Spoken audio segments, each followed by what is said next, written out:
Hi everyone, I'm Blue Nagoon. I'm a music producer, music teacher, and music fan, and today I'm putting my music fan hat on to review an album called Love Decayed by an artist called NightNight. As usual, my goal here is just to hopefully introduce some people to an album that I discovered that I really like. NightNight is the artist name for Yasmin Miriam Haddad. She makes dark, atmospheric, mostly synth-based music. Her bio mentions a few of her influences, and the two that stood out to me the most were Bat for Lashes and Garbage. I think if you mix those two together, sprinkle in a little bit of Depeche Mode, some Nine Inch Nails, you get kind of a good idea of where the album's coming from, although of course it brings a lot of her own style as well. So to me, this album stands out a lot from the current musical landscape for two related reasons. One, this is really an album. Like, it's clearly meant to be listened to from front to back.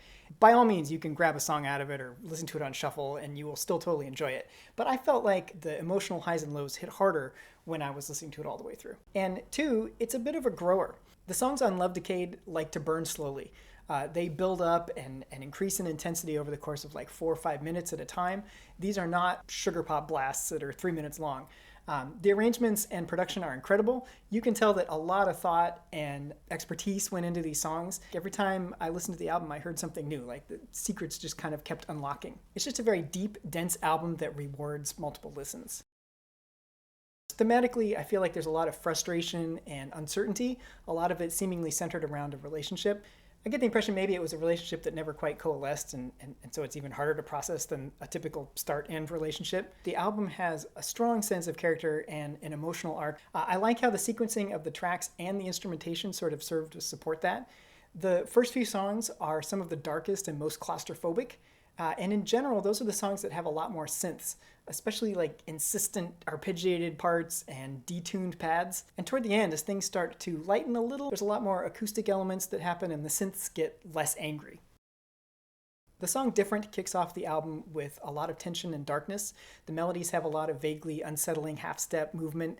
The doubled and hard-panned vocals are very ominous and detached feeling. And the really cool feature here is how the tempo is modulated in the middle of the song. You know, tempo is not something that you hear played with very often, and when it starts to accelerate and the drums get bigger and everything kind of starts to build up, I feel like I'm right there in the shoes of somebody who's just pretty obsessed with somebody and they see them and the heart rate goes up and all those emotions come out. And then it's also sort of a warning shot like, hey, this is an album where pretty much anything can happen, so strap in and here we go. The song Leaves is half languid ambient dirge and half like insistent skittery electro.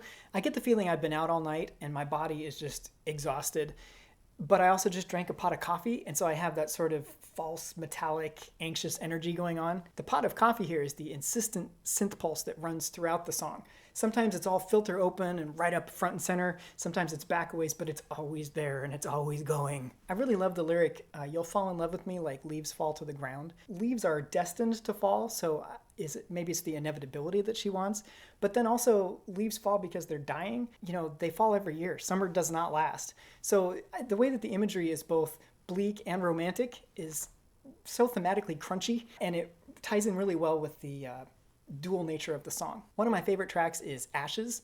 It's one of the poppier tracks on the album. The song still keeps the slow burn tendencies from the rest of the album. It's just that when this song opens up, it just opens up a little bigger than we had before with, you know, big synth arps and drums and crunchy distorted chords under. I'm not sure if they're guitar or synth or both, but they're just like there. Next track is On His Mind, and the vocal performance on this track is just incredible. There's so much fear and doubt and uncertainty conveyed in the way that NightNight sings. She kind of lets her voice falter slightly at the ends of notes. You know, she kind of half sings here and there. But it's just a fantastic vocal performance. The production is incredible. The use of noise and static. There's this giant, ominous bass arp just going the whole time. The synth string arrangements are really pretty, especially the runs toward the end of the song.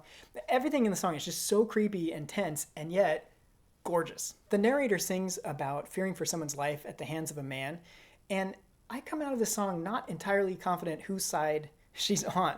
It's entirely possible that she's getting like a perverse joy out of what's going on, and if that's the case, like where did that come from?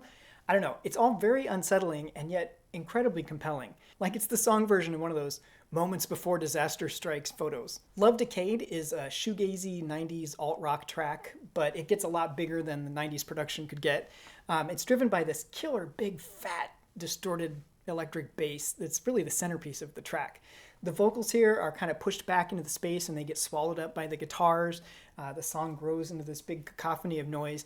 Toward the end, there's some really cool organ bits. This is one place in the album where I kind of wish that the song had another gear. Like, it gets big, but then it just kind of comes back around and does its thing again. And I kind of wish that there was like an Ashes-esque big explosion toward the end. But of course, it still works great, and it's a great ride. Somewhere Outside is a lovely ballad with this emotive vocal performance that's over these big, buzzy, reverby synth layers. When the slow burn in this one pays off, there's like this synth lead that comes down. It's very wide, it's very angular, and yet it feels, I don't know, like confetti coming down at a moment of triumph or something, but not like big external triumph, like as if our internal triumphs had confetti or something. I don't know. Strange Dismay is the one song on the album that I couldn't quite connect with, but it's just because it uses talking vocals, and I just have a thing about talking vocals. I don't know what it is. The song Down is an acoustic guitar-based ballad with these gorgeous violin counter melodies. It just comes out of nowhere, and it's such a pleasant surprise. The song Ugly kind of turns the themes of the album upside down.